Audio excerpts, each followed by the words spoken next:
writing, and telling stories. Some of his influences include literary greats such as John Steinbeck, Jack Kerouac, and Ernest Hemingway.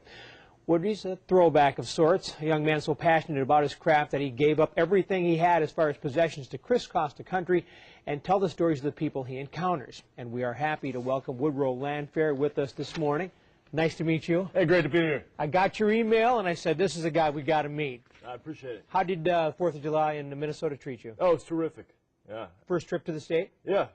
First trip to Minnesota. Let's tell people what you're doing. We talked about that. You were a University of Texas baseball player, student there. You decided, for some reason, to give it all up, sell all your possessions, and head out on the road for a year on a motorcycle just to experience life.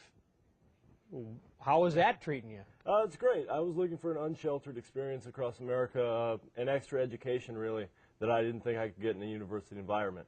And it's similar to what Louis L'Amour did. John Steinbeck began his career in a similar way, working the fields and really just learning what people across the country are doing so you can write about it. And you've had some of those experiences. The money didn't last very long. You ran out of money, and you've had to kind of fend for yourself. Exactly, and that was the idea. I mean, it's been difficult, but it's been enjoyable, too.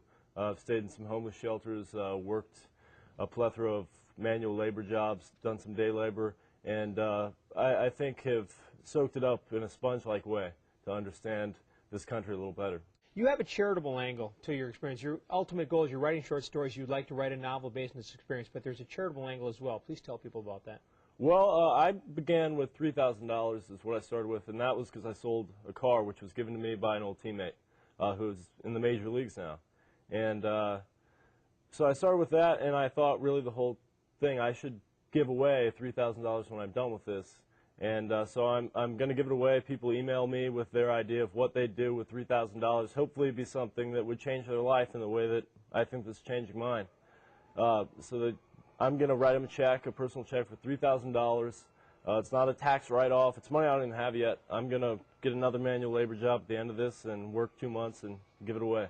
It's the $1 in a Dream Award. Your website is? WoodrowLandfair.com. Well, listen, very great to meet you. You've got 8 more stops to go, and this is going to end at the end of the month. I wish you nothing but the best. Yeah, I appreciate it. I look forward to hearing all about this when it's done. Yes, We're going to tell people how they can submit their idea for the $1 and a Dream Award. That's at Woody's Landfair's website. We've created a link, of course, at our website, that being kare11.com. All you got to do is click on Sunrise. Even if you don't have an idea, check out the website because it is a very interesting story and a very neat young man. I guess, Kim, you're not surprised at all because he, like you, is a Longhorn.